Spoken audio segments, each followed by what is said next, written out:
네, 시간이 됐습니다. 다 같이 피아노 반주에 맞춰 묵도하심으로 주일 오전 예배 하나님 앞에 드리도록 하겠습니다.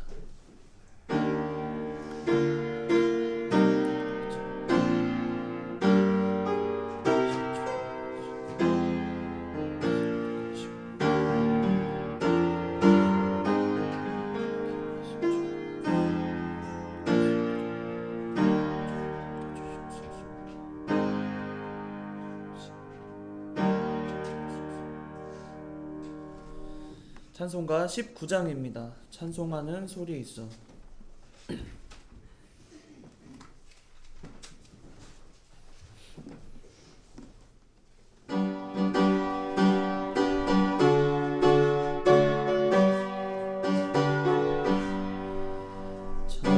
찬송하는 소리 있어 사랑 기뻐하도다. 하늘 아버지의 이름 거룩하도다. 세상 사람 찬양하자. 거룩하신 하나님께 할렐루야 할렐루야 할렐루야 아멘. 하나님의 나라 권세 영원토록 있도다.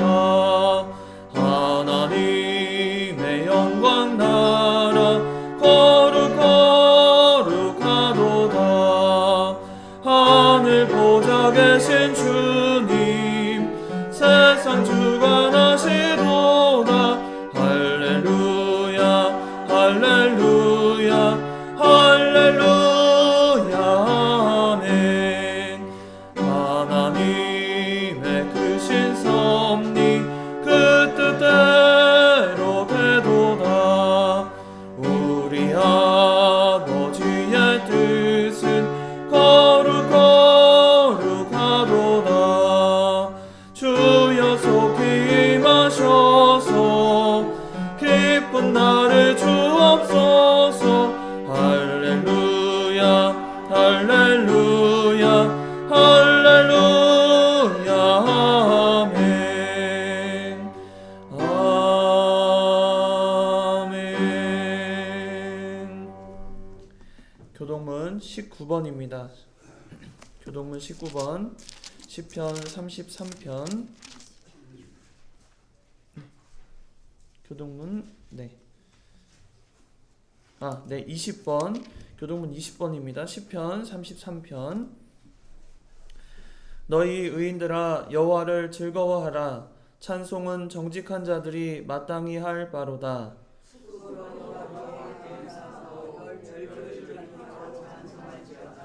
새 노래로 그를 노래하며 즐거운 소리로 아름답게 연주할지어다.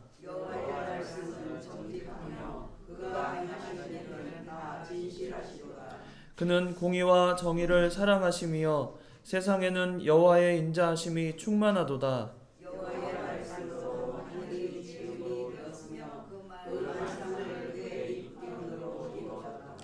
그가 바닷물을 모아 무더기같이 쌓으시며 깊은 물을 곳간에 두시도다.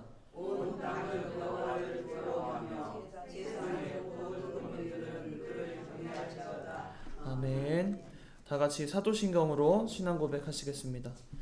전능하사 천지를 만드신 하나님 아버지를 내가 믿사오며 그 외아들 우리 주 예수 그리스도를 믿사오니 이는 성령으로 잉태하사 동정녀 마리아에게 나시고 본디오 빌라도에게 고난을 받으사 십자가에 못 박혀 죽으시고 장사된 지 사흘 만에 죽은 자 가운데서 다시 살아나시며 하늘에 오르사 전능하신 하나님 우편에 앉아 계시다가 저리로서 산자와 죽은 자를 심판하러 오시니라. 성령을 믿사오며 거룩한 공회와 성도가 서로 교통하는 것과 죄를 사하여 주시는 것과 몸이 다시 사는 것과 영원히 사는 것을 믿사옵나이다. 아멘. 찬송가 200장입니다. 찬송가 200장 달고 오면 그 말씀.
아름답고 귀한 말씀 생명샘이로다. 아름답고 귀한 말씀 생명샘이로다.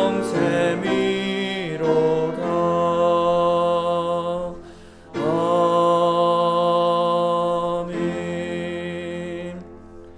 다음 장 201장입니다. 참 사람 되신 말씀.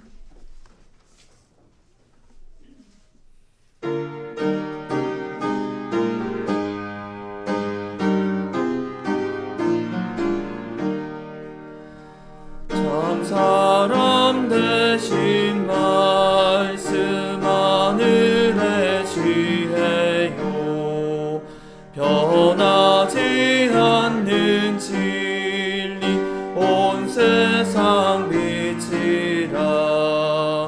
주 말씀 성경에서 찬란히 빛나고 내 길에 등불 되니 늘 찬송하리라. 주께서 세운 교회 늘 말씀 받아서 그 귀한 빛을 비춰 온 세상 밝힌다. 귀중한 성경 말씀 금보다 귀하고 주님의 귀한 모습 잘 드러내도다. 이 말씀 깃발처럼 드높이 날리니 어두운 바다 위에 등대와 같도다. 이 고해 같은 세상 나 평생 지낼 때 그 말씀 나의 길에 등불이 되도다. 주님의 몸된 교회 빛나는 등대여 이 세상 만민 앞에 주추게 하소서. 저 방황하는 길선 이 등불 따라서 주 얼굴 볼 때까지 잘 가게 하소서. 아멘. 다시 기도하시겠습니다. 전능하신 하나님 아버지, 또한 지혜가 무한하시고 언제나 순간순간마다 우리를 보호하시고 그 지혜로 우리를 인도하시는 살아계신 하나님 아버지, 주님이 우리 인생 가운데 늘 동행하시며 우리에게 한없는 은혜와 깊은 사랑과 헤아릴 수 없는 감사가 넘치도록 우리의 인생을 지켜주시고 인도하심을 참으로 감사합니다. 거룩하신 하나님 아버지, 주님의 구별된 백성으로 사는 저희들, 이 인생 가운데 하나님의 나를 기억하고 그 말씀을 순종하며 지키고자 이 자리에 나오게 하셔서 한자리에서 하나님 앞에 찬송을 드리고 또 말씀을 듣고자 모이게 하심을 참으로 감사합니다. 살아계신 하나님 아버지, 이 시간 하나님이 베푸실 은혜를 우리가 참으로 가슴 깊이 사모하며 나에게 주신 인생의 수고와 고난을 참으로 끝까지 인내하며 하나님 앞에 나왔사오니 이 시간 풍성한 은혜를 내려 주시옵소서. 살아계신 하나님 아버지, 우리의 예배가 조금도 우리 마음속에 세상을 향하거나 또 내 욕심을 바라거나 또 모든 미혹을 받아 떠내려가지 않도록 우리 마음을 이 시간 온전히 붙잡아 주시고 주님이 주시는 귀한 그 말씀을 사모하는 마음이 커서 하나님을 향해 참으로 그 마음을 열고 입술을 열며 우리 가운데 하나님이 계심을 고백하는 귀한 시간 되게 하여 주시옵소서. 이 예배를 하나님께서 함께 하시고 우리가 주님 앞에 살아가는 동안 크신 은혜를 구하며 하나님 앞에 참으로 신실하게 그 믿음을 지켜나가는 우리가 다 되게 하여 주시옵소서.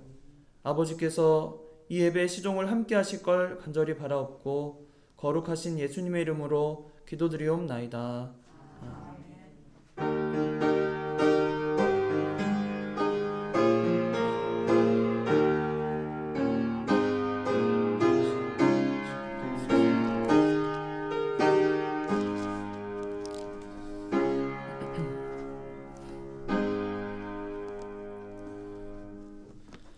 오늘 하나님의 말씀은 로마서 10장입니다.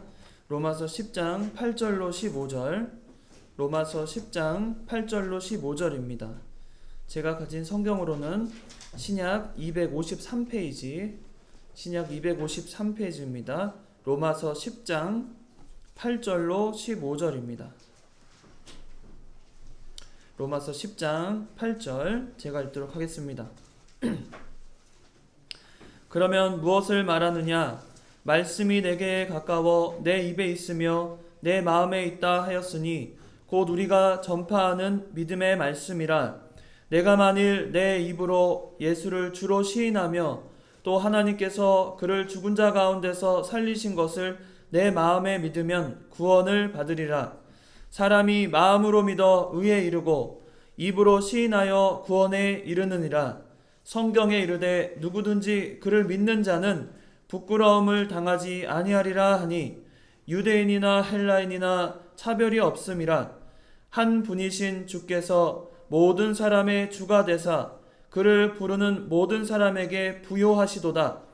누구든지 주의 이름을 부르는 자는 구원을 받으리라. 그런즉 그들이 믿지 아니하는 이를 어찌 부르리요? 듣지도 못한 이를 어찌 믿으리요? 전파하는 자가 없이 어찌 들으리요? 보내심을 받지 아니하였으면 어찌 전파하리요? 기록된 바 아름답도다 좋은 소식을 전하는 자들의 발이여 함과 같으니라. 아멘. 오늘 로마서 10장 8절로 15절 말씀 통해서 하나님의 말씀의 설교란 제목으로 말씀 증거하려고 합니다. 하나님의 말씀의 설교. 이 시간 두 번째 개혁의 시간입니다. 지난 시간 우리가 요시야의 개혁을 통해서 먼저는 우상을 우리 안에 제거하고 우상을 멀리하라는 개혁 첫 번째 말씀을 지난 시간 우리가 배웠고, 이 시간은 또 말씀 상고할 것은 두 번째 개혁 시간, 하나님의 말씀, 그 말씀을 받아들임이란 제목으로 말씀을 증거하려고 합니다. 성경은 하나님의 말씀입니다. 이 진리는 믿는 성도들에게는 너무나 자주 들었던 말씀이고 또 당연한 말씀으로 받아들여집니다. 그런데 역사적으로 또 지금까지도 성경을 하나님의 말씀으로 믿지 못하는 무리들이 있습니다. 그리고 심지어는 스스로는 아주 신실한 성도라고 말하지만 실제로는 하나님의 말씀이, 성경이 하나님의 말씀이라고 받아들이지 못하고 믿지 않는 성도들도 상당수 있습니다. 우리가 그런 시대에 살고 있어요. 역사적으로는 계속해서 이 영적인 싸움이 계속되어 왔습니다. 특히 16세기에 들어서서는 점점 더 이런 세력들이 힘을 얻고 하나님의 말씀을 아주 자기 스스로 편한 대로 해석하면서 성경을 왜곡하고 또 그들을 따르는 사람들에게 성경을 오해하도록 만드는 자들이 생겨납니다. 흔히 말하는, 우리가 말하는 이단이라고 불릴 수 있는 사람들입니다. 전통적인 교회와 바른 교회에서는 성경이 하나님의 말씀이라는 사실을 보수하기 위해서, 그러니까 지켜나가기 위해서 여러 가지 시도들을 하게 됩니다. 교회체가 만들어지고 공동의가 만들어지고 여러 가지 신경과 신조가 만들어지게 됩니다. 신경과 신조가 만들어지면서 대표적으로는 우리가 말하는 신경이라고 말하면 사도 신경 있잖아요.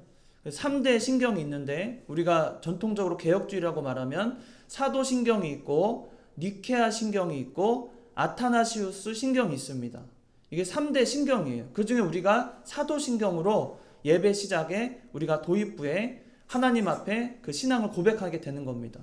그래서 제가 멘트 중에 여러분이 자세히 잘 들어보면 사도신경으로 신앙 고백하시겠습니다. 이런 말을 제가 합니다. 매주. 그렇죠? 우리는 사도신경이 말하는 그 하나님이 우리의 하나님이 되고 또 성경이 하나님의 말씀임을 고백하는 시간입니다. 아주 중요한 시간이에요. 그냥 익숙하게 어릴 때부터 배웠던 그냥 찰나에 지나가는 순간이 아니라 정말 예배 중에 굉장히 중요한 시간이기도 합니다. 그리고 신조가 있습니다. 이단들과 싸우기 위해서 결의를 하게 됩니다. 이 말씀이 하나님의 말씀이다.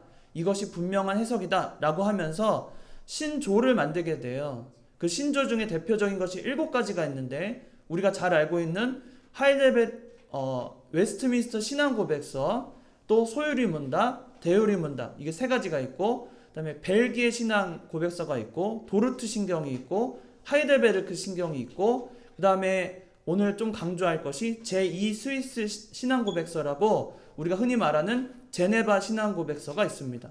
처음 들어보세요. 우리가 얼마나 개혁주의라고 말하면서 얼마나 교육이 우리에게 참 미치지 못했는지 우리가 단편적으로 알 수 있습니다. 이 7가지 신경과 7가지 신조와 3가지의 신경은요, 그 기독교인이라고 하면 개혁주의 교회에 다니고 전통적인 교회의 진리를 보수한다는 사람이라면 반드시 알아야 되고 반드시 익혀야 되는 교육입니다. 그래서 저도 기회가 되면 이제 오후 시간에 이 신경과 신조에 대한 교육을 하려고 해요. 어떤 교회 보니까 개척하고 5년 동안 오후 예배 시간에 항상 웨스트민스터 소유리 문답을 지금까지 했다는 거예요. 5년 동안. 그랬더니 성도들이 5년 지나고 나서 좀 다른 거 하면 안 되냐고 이렇게 얘기를 하더래요. 다른 거 할 거 많습니다. 웨스트민스터 소유리 문답, 대유리 문답, 신앙고백서만 해도 그게 전체 다 합쳐서 한 107문에다가 33문에다가 다 하면은 꽤 되거든요. 그리고 하이델베르크 요리문답 딱 1년 걸려요. 그거 다 하는데. 그 하이델베르크 요리문답 같은 경우에는 딱 52주로 나눠져 있거든요. 한 주에 하나씩 문답이 있습니다. 그거 1년 걸리죠. 소유문답 하는데 한 3, 4년 걸리죠. 내가 도르트 신경 하는데 한 6개월 걸리죠. 벨기에 신경, 제네바 신경 하면은 바빠요. 제가 은퇴할 때까지 다 할 수 있을지 모르겠어요. 그 정도로 아주 중요한 신조가 신경들이 있습니다. 그럼 하나하나씩 배워나가야 돼요. 이게 왜 중요하냐면 아까 제가 강조하고 싶었던 제2 스위스 신앙고백이 있다고 그랬잖아요. 거기 어떤 말씀이 있냐면 하나님의 말씀으로 된 설교는 하나님의 말씀이다 라는 말이 있습니다. 하나님의 말씀으로 하는 설교는 하나님의 말씀입니다. 우리가 요한복음 10장 27절에 보면 예수님께서 그 공생의 기간 동안에 말씀을 하시는데요. 그때 예수님께서 이런 말씀을 하시죠. 내 양들은 나를 알며 내 목소리를 안다. 그리고 뭐라 그래요? 곧 나의 말을 듣고 또한 나를 알며 그들은 나를 따른다. 이런 말씀하셨거든요. 예수님께서도 설교를 하셨습니다. 예수님께서도 성경에 나와 있는 말씀을 가지고 성도들, 하나님의 백성들에게 설교를 했어요. 그때 하나님을 따르는 양들, 또 하나님의 백성들은 그 설교를 듣고 그것이 하나님의 말씀이라고 인정했습니다. 그리고 받아들였어요. 그렇게 해서 하나님의 백성들이 많아지고 그 수가 늘어나면서 또 전하는 자들이 생기고 제자들이 생겨났죠. 우리가 하나님의 말씀이라고 말할 때는 그것이 내가 하나님을 믿는 그 신앙의 아주 기초적인 내 마음속에 반드시 받아들여져야 하는 신앙 고백이 돼야 합니다. 그래서 우리가 성경을 읽을 때는 그것이 분명히 하나님의 말씀이라고 받아들여져야 돼요. 여러분은 오늘 성경 말씀을 읽을 때 그것이 하나님의 말씀이라고 받아들여지십니까? 아멘이십니까? 우리가 하나님의 말씀을, 성경이 하나님의 말씀이라고 믿는 것이 얼마나 중요한 신앙인지 모릅니다. 개혁에 있어서 우상을 제거하는 거 반드시 필요하고, 오늘 두 번째로 그 말씀을 내가 정말 받아들여야 된다는 겁니다. 여러분은 받아들일 준비가 되어 있는지 모르겠어요. 그것은 제가 알 수 없고 하나님만 아십니다. 오늘 이 말씀을 통해 우리가 배워야 될 몇 가지가 있는데요. 그 신조와 신경을 하고 나서 그 웨스트민스터에 보면 많은 사람들이 모였을 거 아니에요. 목사들과 그 신학자들이 모여가지고 그 웨스트민스터 소요리문답이나 신앙고백서를 작성하면서 한 가지 중요한 모범을 하나 정했어요. 그걸 공예배 모범이라고 합니다. 그래서 공예배 모범에는 사실 웨스트민스터 신앙고백서의 그 문과 답을 한 주에 하나씩 해요. 한 주에 하나씩 해서 그걸 고백하는 시간이 있습니다. 그런 시간을 갖는 것도 참 좋은 것 같아요. 교회적으로. 전통적으로 그렇게 해야 되는 거고. 그런데 거기에 보면 어떤 말씀이 있냐면, 하나님의 설교는 구원 얻게 하는 하나님의 능력이자 가장 위대하고 탁월한 복음 사역으로서 행해져야 된다는 겁니다. 이를 위해서 복음을 전하는 자가 신실하게, 그리고 또 디모데후서 2장 15절의 말씀처럼 너는 진리의 말씀을 옳게 분별하여 부끄러울 것이 없는 일꾼으로 인정된 자로 하나님 앞에 드러나기를 힘쓰라 그랬습니다. 우리가 하나님의 말씀을 들으면요, 최종적으로 해야 되는 행위가 뭐냐면 바로 디모데후서 2장 15절에 나오는 대로 진리의 말씀을 옳게 분별하고 내가 부끄러운 것이 없는지 나를 살펴서 하나님 앞에 일꾼으로 인정함을 받고 하나님 앞에 서도록 힘써야 합니다. 주일마다 말씀이 선포되고 그 말씀을 하나님의 말씀으로 믿는 자라면 그 말씀대로 살아야 한다는 겁니다. 그 말씀이 역사하도록 내가 방해하지 말아야 한다는 겁니다. 하나님의 영광이 드러나도록 하나님의 영광을 가리지 말라는 겁니다. 우리 인생 가운데서는요, 수많은 이야기와 또 격언들과 교훈들과 굉장히 많아요. 그런데 그 중에서 우리가 최고의 가치로 여겨야 하고 우리의 인생의 길잡이로 삼아야 될 것은 하나님의 말씀입니다. 그래서 디모데후서 3장 16절에 뭐라고 말씀하시죠? 모든 성경은 하나님의 감동으로 된 것으로 교훈과 책망과 바르게 함과 의로 교육하기에 유익하니, 이런 말씀하셨습니다. 우리 이 말씀이 하나님의 말씀이라고 믿잖아요.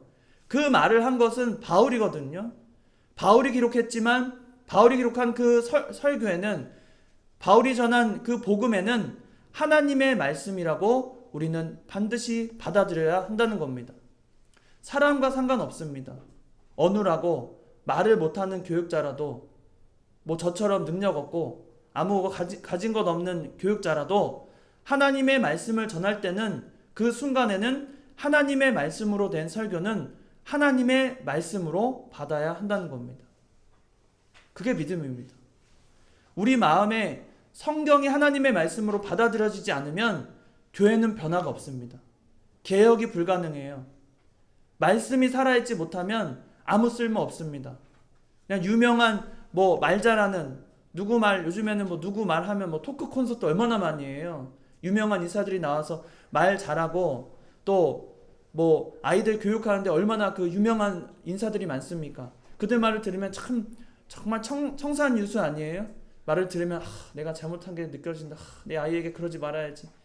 그런 거 느껴지고, 누구한테 말하면 저 사람 말 참 잘한다고, 참 힐링이라고. 돈을 수천만 원씩 수억씩 받으면서 그런 토크 콘서트 하는 유명한 인사들의 말은 우리가 참 가슴에 새긴다고 참 이렇게 깊이 생각할 때가 많거든요. 그러나 우리에게 가장 가까이 있는 말씀은 우리에게 그 영향을 얼마나 미치는지, 그 말씀을 듣고 나서 어떤 목회자를 통해서 담임 목사님을 통해서 어떤 말씀을 증거를 받고 그 말씀을 내 삶에 적용할 때 그 말씀이 정말 하나님의 말씀이라고 믿는지 우리 스스로를 살펴야 한다는 겁니다. 그러기 위해서 첫 번째는 먼저는 가까이 있는 하나님의 말씀으로 받아야 된다는 거예요. 오늘 본문의 8절에 보면 그러면 무엇을 말하느냐? 말씀이 내게 가까워 내 입에 있으며 내 마음에 있다 하였으니 곧 우리가 전파하는 믿음의 말씀이라. 말씀은요 항상 가까이에 있습니다. 우리가 어린아이들 교육할 때 제일 좋은 교육은요, 여러분이 유태인 교육법 참 좋아하잖아요. 유태인 교육법 잘 아세요? 요즘에는 그거를 아주 이렇게 이렇게 잘 꾸며가지고 여러 가지 방식이 있어요. 무슨 식 여러 가지 많거든요. 그런 식으로 교육하는 것 중에 최고의 방법은, 유태인 교육의 최고의 방법은요 암기입니다.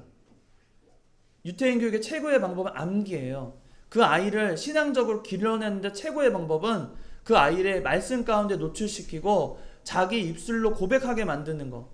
가까이에 내 말씀을 두고 사는 겁니다. 랍비를 한번 만나보면요 대단해요. 랍비 만나신 적 있어요? 저 대학 시절에 랍비도 한번 만나본 적 있는데, 랍비 실제로 이렇게 그 가죽끈으로 여기다가 묶고 다녀요. 이렇게 묶고 다녀요. 그게 뭐냐고 물어봤더니 말씀 상자인 거예요. 거기에 말씀이 들어있어요. 하루에 나갈 때 들어갈 때 우리 신명기 나왔잖아요. 들어가며 나오면 하나님 말씀을 듣고 배우고 읽는다고 하잖아요. 그러니까 그걸 그대로 그 말 그대로 순종하면서 사는 거예요. 입구에도 보면은 조그만 박스 해놓고 말씀을 넣어놓고 그거 보면서 나가고 그렇게 합니다. 우리가 하나님의 말씀은요 우리에게 정말 가까이에 있습니다. 우리가 기쁠 때는 하나님 말씀이 떠오르는 게 있고요, 또 슬플 때는 또 하나님 말씀이 떠오를 때 있습니다.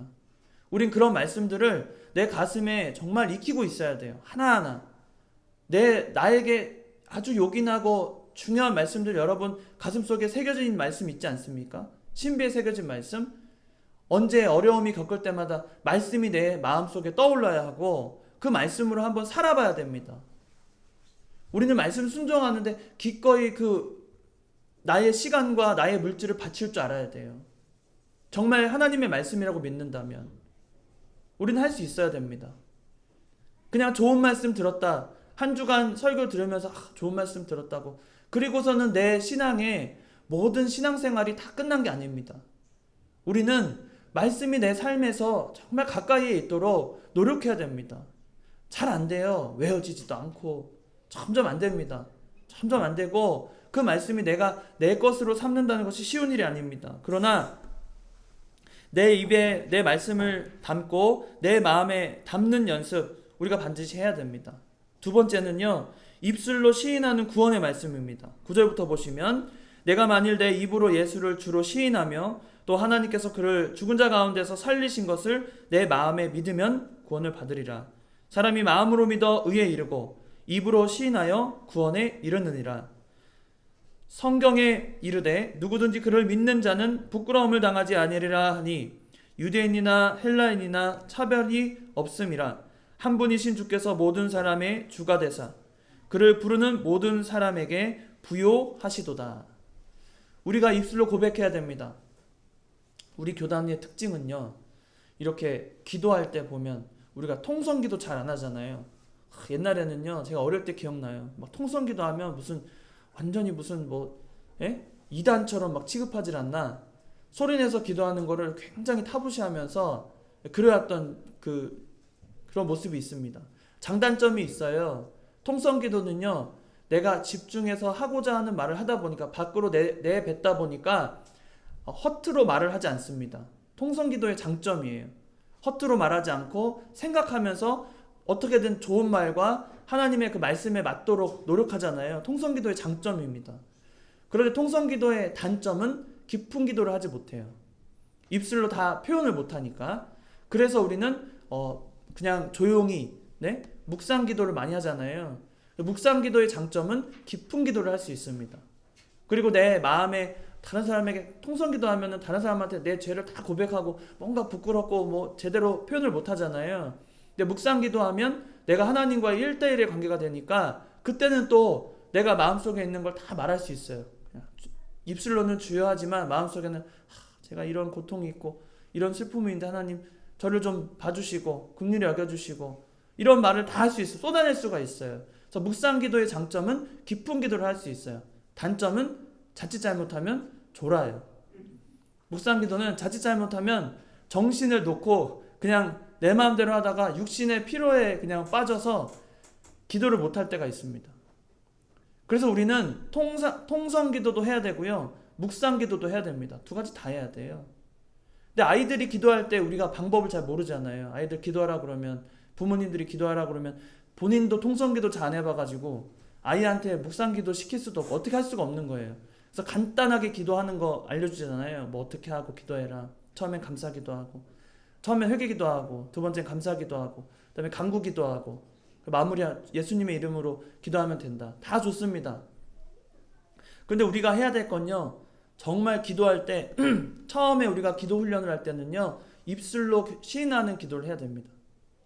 나는 하나님을 진심으로 믿습니다. 이런 기도를 해야 됩니다. 이런 기도 여러분 평소에도 하십니까? 식사 기도할 때도 우리 마음속으로만 하잖아요. 식사 기도할 때도. 그렇죠? 식사 기도할 때도 그냥 외국에 가서 밖에서 햄버거 먹는데, 제가 한번 얘기한 적 있는 것 같은데, 햄버거 들고 그 자리에서 바로 하는 거예요. 그냥 이렇게 손을 모으는 순간도 없어요. 그런 찰나도 없어요. 정말 젊은 청년들 그냥 햄버거 잡자마자 그냥 하나님 아버지 감사합니다 먹는 거예요. 그냥 뭐라고 본인도 몰라, 무슨 내용인지 몰라요. 하나님 아버지 감사합니다. 그러고는 기도했다고 누가 볼까봐, 믿지 않는 자들이 기도하는 모습을 보고 혹시나 뭐라고 할까봐, 그런 사람들 많이 봤어요. 많이 봤어요. 우리는 밖에서든 어디서든 기도합니다. 우리 아이들도 데리고 기도해요. 기도하는 거 참 좋습니다. 물론 막 그 통성 기도로 다 막 어디 식당에 갔는데 다 공개적인 홀인데 막 통성 기도하면서 목사님이 막 손을 막 뻗치면서 막 거룩하신 하나님 아버지 이 식사 준비한 모든 손길에 하나님이 함께 하시고 막 소리를 막, 그럼 성도들 옆에 있는 사람들이 다 성도가 아니잖아요. 그건 방해하고 식사를 굉장히 방해하는 거잖아요. 그럴 땐 굳이 그렇게 할 필요 없죠. 그냥 개인 기도하고, 신방 가서 뭐 가정에서 기도할 때는 목사님이 대표기도 할 수 있지만 식당에서는 그렇게 할 수 있는 거죠. 개인 기도하고 하나님 다 들으시는데 뭐 목소리 막 목청껏 한다고 해서 하나님이 잘 들으시고 조용하다고 하나님이 듣지 않으시고 그런 분 아니시잖아요. 그렇게 기도의 상황에 맞춰서 하는 게 참 좋죠. 물론 전체적으로 또 함께 기도해야 될 바가 있을 때는 밖에서라도 기도할 수 있습니다. 단체로 모였을 때 기도할 수 있고, 우리가 그런 방법이 있는데, 우리가 입술로 하나님 말씀을 고백하잖아요. 그게 참 새롭습니다. 어릴 때 그런 훈련을 하지 못했다면 지금이라도 하면 됩니다. 늦지 않았어요. 여러분이 기도할 때요, 입술로 한번 고백해 보십시오. 입술로. 간단해요. 다른 거 아닙니다. 딱 한마디만 하시면 돼요. 하나님 아버지, 나를 구원해 주심을 감사합니다. 여러분 입술로요, 이 시간에 한번 해볼까요? 하나님 아버지, 나를 구원하심을 감사합니다. 여러분, 우리 교단 이런 그 통성 기도나 입술로 고백하는 거 참 못합니다. 참 못해요. 그게 굉장히 무슨 문제가 있는 걸로 생각해요. 전혀 아닙니다. 해보세요. 해보면 내가 입술로 고백하는 거, 성경에서요, 입술로 고백하는 것이 나와요. 입술로 고백하는 것이 구원받는 겁니다. 이것이 나쁜 게 아니에요. 우리가 밖으로 드러낼 줄 알아야 됩니다. 내가 그리스도인이고 내가 하나님의 백성으로 살아갈 때 정말 입술로 고백하는 그 신앙 고백이 얼마나 중요한지 몰라요. 사도신경만 외운다고 되는 거 아닙니다. 어릴 때 주구장창 사도신경 외우잖아요. 근데 사도신경 외운 사람들 다 모아놓고 제가 어느 교회나 가나 시험을 한번 항상 봤거든요. 뭘 시험 봤냐면, 사도신경 잘 외웠죠? 그럼 다 외운대요. 100% 외운대요. 그러면 사도신경 한번 써보라고. 그래, 한번 써보라고. 처음부터 하늘에 전능하사 천지를 만드신, 한번 써보라고. 그러면 한 글자 두 글자 누구든 다 틀려요. 누구든 100% 맞는 사람 못 봤어요. 지금까지 몇 년을 했는데 항상 그래요. 그러니까 우리가 정확히 아는 것 같지만 관지, 완지, 곤지, 면지 다 뭐 틀릴 때가 많아요. 우리가 이건 뭐 다른 이야기지만 입술로 신앙을 고백하는 거 굉장히 중요합니다. 여러분, 하루에 한 번은요, 정말 거울을 보면서 하루를 시작할 때요, 그냥 다른 거 하지 마십시오. 하루 시작할 때 찌뿌둥한 몸을 이렇게 일으킬 때 있잖아요. 저는 그때 이제 뭐 입술로는 고백 안 하지만 그때 시편 86편의 말씀을 하거든요. 오늘 베푸신 하나님의 은혜를 내가 무엇으로 고백할꼬. 이 말씀을 이제 아침에 일어날 때 항상 하거든요. 하나님이 베푸신 모든 은혜에 내가 무엇으로 보답할꼬. 그게 시편 기자의 고백이 나와요. 그 고백을 아침에 일어날 때 하는 거예요. 입술로. 참 좋습니다. 아니면 여러분이 잘 외우고 있는 구절을 일어날 때 한마디 하는 거예요. 오늘 배운 말씀처럼 모든 성경은 하나님의 감동으로 된 것으로 교훈과 책망과 바르게 함과 의로 교육하기에 유익하다. 이 말을 하루를 시작해 보십시오. 말씀을 정말 입술로 고백하는 것이 우리에게 정말 중요합니다. 오죽하면요, CCC라는 그 선교단체가 있어요. 그 사형리 아시죠? 사형리라고 하는데 그 CCC에서 하는 최고의 방법은 뭐냐면 사람을 입술로 자신의 죄를 고백하고 사함을 받았다고 고백하는 그 행위가 있습니다. 고백하는 그 장면이 나옵니다. 최종적으로 그를 전도할 때 처음에 데려가서 수첩 같은 거 보여주시면서 우리는 죄인입니다. 왜 죄인인지 막 설명하면서 여러분도 죄인으로 태어났다고. 그런데 이 죄를 우리가 회개하고 예수님의 십자가의 보혈로 우리가 구원받았다고. 믿습니까? 그러면 처음에 막 뭐 어떻게 할지 모르고 막 어벙벙한 사람한테 가가지고 입술로 고백하시라고. 나 예수님을 믿습니다. 고백하시라고. 그러면 그 사람이 얼떨결에 예수님 믿습니다. 고백하는 거예요. 그러면 입술로 고백하니까 마음이 어때요? 막 동하는 거예요. 진짜 내가 예수님 믿는 것 같다. 야, 믿는 거라고. 제가 사해졌다고. 근데 거기에 문제는 사형리를 제가 안 하는 이유는 선교 방법으로는 그 사람을 감정적으로 또 몰아세워서 예수님을 고백하게 할 수는 있어요. 그러나 거기서 중요한 것은 죄사함 받은 것을 어떻게 사람이 죄사함 받은 것을 선포하냐고요. 그 전도자가. 그래서 사형리가 잘못된 게 그거예요. 내가 내 죄가 사해졌다는 것을 고백하는 거예요.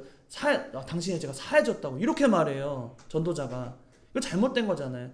죄사함은 예수님밖에 없고 하나님이 해주시는 거죠. 어떻게 사람이 당신의 죄를 사해졌다고 그렇게 선포하냐고요. 그래서 사형리를 안 하는 겁니다.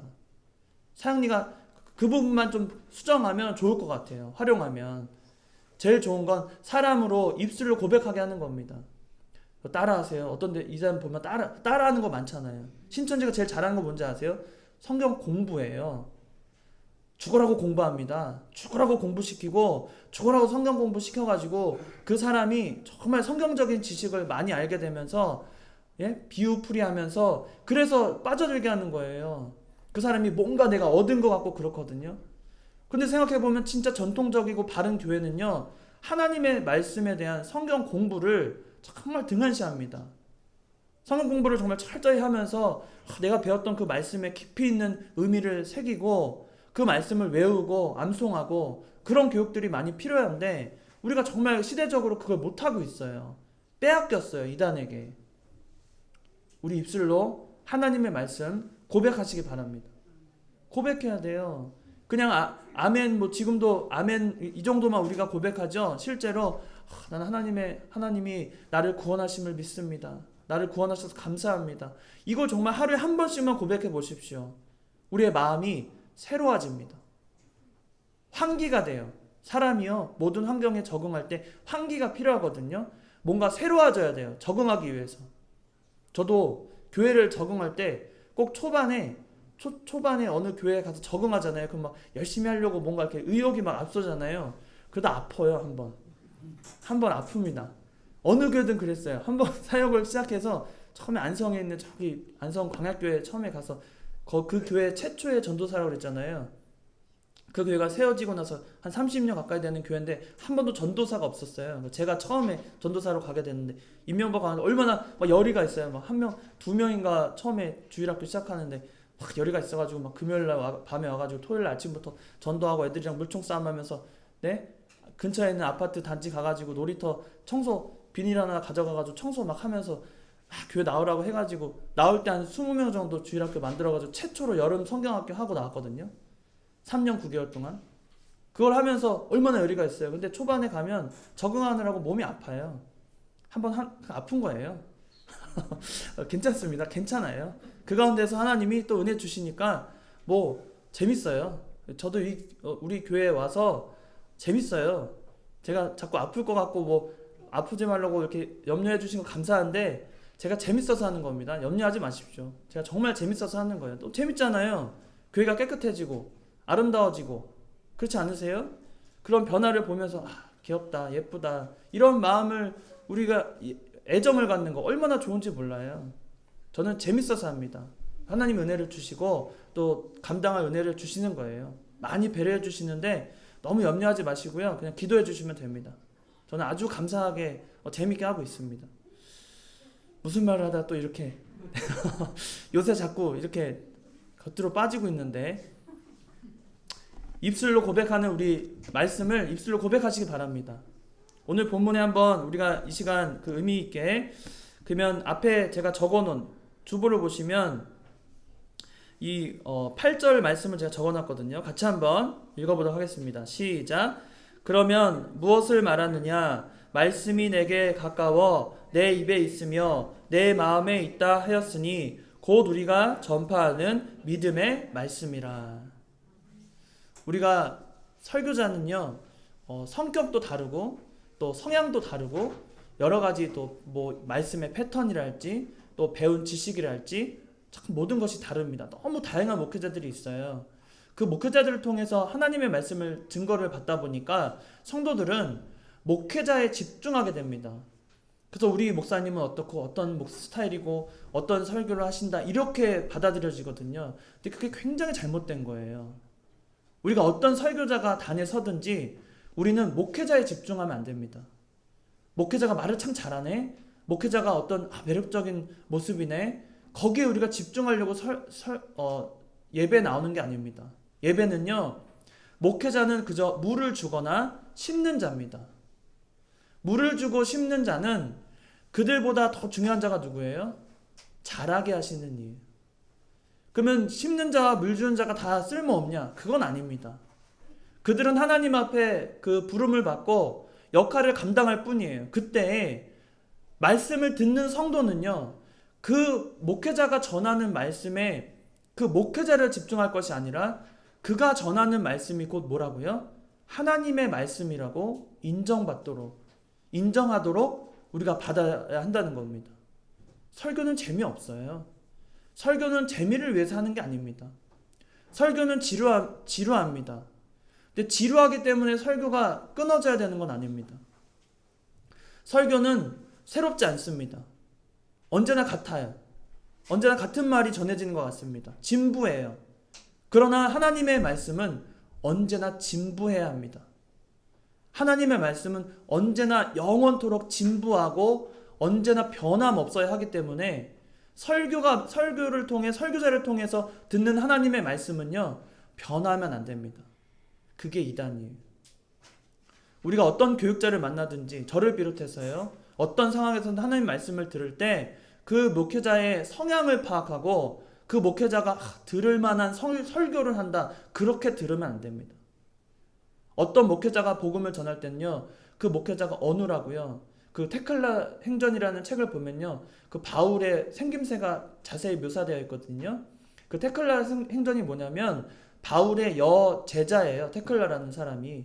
그 제자가 기록한 바울의 모습을 보면요, 네? 주변머리가 없고, 네? 대머리에 주변머리만 조금 있고, 이빨은 뻐드렁니가 나 있고, 코는 메부리 코에, 네? 키는 한 160도 안 되고, 네? 짜리몽땅하고, 얼굴은 눈은 찢어져 있고, 뭐 입술은 또 뭐 모나가지고, 얼핏 보면 딱 범죄자의 모습이래요. 그런 바울이 복음을 전할 때 바울의 모습을 보거나 그의 성향을 보거나 해서 전도 그 말씀이 전해지지 않았습니다. 우리가 집중해야 될 것은요, 목회자의 성향이 아니에요. 목회자가 전하는 그 말씀 중에 그 말씀이 하나님의 말씀으로 된 것이라면 그것이 하나님의 말씀이라고 믿는 것입니다. 여러분이 그런 믿음으로 다가와야 돼요. 우리가 예배에 참여하고 설교를 들을 때 그런 말로 여러분이 마음으로 새겨야 합니다. 그게 중요해요. 그게 구원의 말씀이에요. 그게 믿음의 말씀입니다. 그리고 세 번째, 오늘 본문에 나오는 들은 바대로 전파하는 믿음의 말씀입니다. 구원의 말씀이며 하나님의 말씀이고 구원의 말씀이고 믿음의 말씀이 되는 이 하나님의 말씀은요, 우리에게 전파라는 믿음을 우리에게 심어줍니다. 오늘 본문 13절부터 보시면 누구든지 주의 이름을 부르는 자는 구원을 받으리라. 그런즉 그들이 믿지 아니하는 이를 어찌 부르리요? 듣지도 못한 이를 어찌 믿으리요? 전파하는 자가 없이 어찌 들으리요? 보내심을 받지 아니하였으면 어찌 전파하리요? 기록된 바 아름답도다 좋은 소식을 전하는 자들의 발이여 함과 같으니라. 우리가 받은 말씀은요, 전해야 합니다. 전해지게 되어 있습니다. 입술로 고백하는 신앙은요, 전해지게 되어 있습니다. 누군가는 듣게 되어 있고 그를 통해 하나님의 복음의 역사가 일어납니다. 전해져야 해요. 근데 전해지는 방법은요, 여러 가지가 있습니다. 그 방법을 성경에서 하나하나 구체적으로 말하지 않지만, 구체적인 그런 방법, 여러 가지 전파되는 방법들이 말하고 있진 않지만, 그 여러 가지 방법들이요, 우리에게는 적용할 수 있는 예가 너무나 많습니다. 우리는 어디를 가든지요, 마태복음 6장에 나오지만, 우리는 우리의 선한 행실을 통하여서 믿지 않는 자들이 우리를 통해 하나님을 만나게 해야 돼요. 여러분이 입술로 하나님, 예수님을 믿습니다. 하나님을 믿으세요. 예수님이 여러분의 죄를 사하셨습니다. 이 말을 직접 전하지 못하더라도, 그 말이 여러분 마음속에 맴돌아서 도저히 용기가 안 나서 말하지 못하더라도 여러분 행실이 선한 행실로 비춰지고 사회적인 영향을 미친다면 그게 복음의 전파가 된다니까요. 그게 하나님의 역사입니다. 여러분 주변을 돌아보세요. 얼마나 많은 사람들에게 여러분이 선한 일을 할 수 있습니까? 얼마나 여러분이 많은 귀한 일들을 해낼 수 있습니까? 그게 복음의 역사입니다. 그리고 그래야만 하나님의 역사가 일어나요. 우리에게는요, 소명이라고 하는 그 콜링이 있거든요. 영어로는 콜링이라는 소명이 있는데요. 이건 하나님의 부르심을 말합니다. 근데 이 콜링은요, 외적인 소명과 내적인 소명이 있어요. 그러니까 외적으로 부르심이 있고 내적으로 부르심이 있다는 겁니다. 그럼 뭐가 먼저일까요? 우리가 흔히 생각하면 내 안에 하나님이 살아계시니까, 내 안에 성령 하나님, 성부 하나님, 성자 하나님이 계시니까 그 성부, 성자, 성령 하나님의 내적인 소명이 있어야 내가 뭔가 이렇게 진짜 구원을 받는 자가 되었다라고 생각할 수 있지만 그렇지 않습니다. 내적인 소명을 받으려면요, 전제가 돼야 될 게 뭐냐면 외적인 소명이 있어야 되는 겁니다. 외적인 소명이 먼저인 거예요. 그러니까 우리가 보통 모태신앙이라고 말하는 자들 있잖아요. 모태신앙, 저도 그렇지만 그런 어린 아이들이 언제 그러면 복음을 들었겠어요? 뱃속에서 태 때부터 부모님을 통해서 들은 거예요. 그리고 그 외적인 소명이 효과를 발휘해서 내적인 소명으로 발현되는 겁니다. 그래서 너무나 자연스럽게, 그 과정이 너무나 자연스럽게 교회 매주 가니까, 수예배 드리니까, 어릴 때 보면 수예배 드릴 때도 졸린데 엄마 손잡고 간 거 가요. 그 말씀 기억나냐? 하나도 기억 안 나요. 근데 교회 가서 그냥 엄마 옆에서 그 엄마 냄새, 좋은 냄새 있잖아요. 엄마에게 나는 좋은 냄새. 그거 맡으면서 거기서 교회 긴 의자에 그냥 누워있던 기억이 있는 거예요. 그때 우리 마음속에는 무슨 외적인 어떤 막 큰 역사가 있어서 내가 하나님을 고백한 거 없습니다. 어떤 교단은 당신의 구원의 날짜를 정확히 말하는 교단도 있잖아요. 당신 몇 월 며칠에 구원받았다고. 그렇지 않습니다. 외적인 소명은요, 누군가에게, 지나가던 사람이 들을 수 있고 라디오를 통해서 들을 수도 있고 여러분 주변에서 있던 사람들에게 복음을 전해드릴 수도 있고, 그 역할을 통해서 내가 내적인 소명이 생기는 겁니다. 그게 역사예요. 그게 아주 전통적인 방법입니다. 개혁주의에서. 그러니까 여러분이 전해야 된다는 겁니다. 전하지 않으면 오늘 본문에서 말한 것처럼 듣지도 못하는 일을 어찌 믿느냐는 거예요. 듣지도 못하면 믿지 못합니다. 우리가 그런 역할을 해야 됩니다. 여러분이 말씀을 정말 받아들였다면, 이제 변화될 개혁의 의지가 있다면 내가 받아들인 말씀을 이제 어떻게 해야 돼요? 전해야 됩니다. 전해야 돼요. 주변에 여러분이 할 수 있는 방법을 다 쓰는 겁니다. 물티슈도 주고, 이제 제가 이번 주에 요거 공사 이제 마무리되면요, 이제 이번 주에 제가 전도지 예쁘게 만들려고 해요. 그리고 이미 전도 용품도 여러 가지 사놓고 있어요. 사서 지금 하고 있는데, 뻥튀기 만들어서 스티커 붙여가지고 교회 하면은 주기 얼마나 좋아요. 뻥튀기인데 안 먹겠어요? 네? 뻥튀기 뭐 조금 주면 뭐 안 먹겠어요? 다 먹겠지? 설마? 네? 그리고 눅눅해지지 않도록 그 방법을 지금 연구하고 있어요. 그래서 실링기도 사놓고 전도용품으로 해서 하려고 지금 노력하고 있습니다. 좋은 전도지가 나오면 좋겠어요. 디자인도 제가 직접 할 거고, 그래서 만들 겁니다. 그것도 하고 물티슈도 하고 할 수 있는 대로 하는 거예요. 우리가 그런 노력해야 됩니다. 우리가 정말 하나님의 말씀, 성경이 하나님의 말씀으로 믿어진다면, 그리고 하나님의 말씀으로 한 설교가 정말 하나님의 말씀이라고 믿는다면 우리가 그 말씀을 받아들여야 합니다. 여러분, 내가 말씀을 받아들였다는 증거는요, 그 말씀대로 순종하는 겁니다. 우리의 믿음이 정말 거기까지 자라나야 하겠습니다. 하면 됩니다. 하면 되고 하나님이 역사하십니다.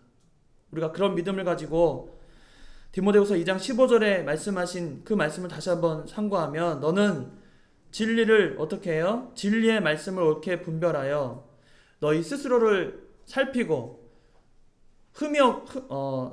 부끄러울 것이 없는 일꾼으로 인정받아 하나님 앞에 서기를, 앞에 들어지기를 힘쓰라는 겁니다.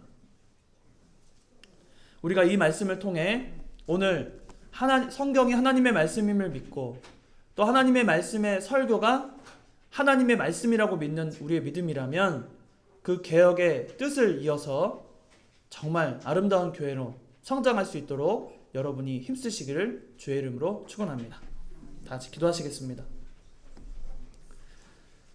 거룩하신 하나님 아버지, 또한 우리에게 남겨주신 위대한 유산인 이 성경을 통해 우리에게 하나님의 말씀을 들려주시니 참으로 감사합니다. 오늘 하나님의 말씀으로 전해진 설교가 하나님의 말씀이라고 고백하는 우리 신앙 되게 하여 주시옵소서. 하나님이 주신 이 성경의 귀한 하나님의 말씀을 내가 믿고 그대로 순종하여서 하나님이 바라시는 믿음의 사람들로 자라나게 하여 주시옵소서. 아버지께서 늘 동행하실 걸 간절히 바라옵고 거룩하신 예수님의 이름으로 기도드리옵나이다. 아멘.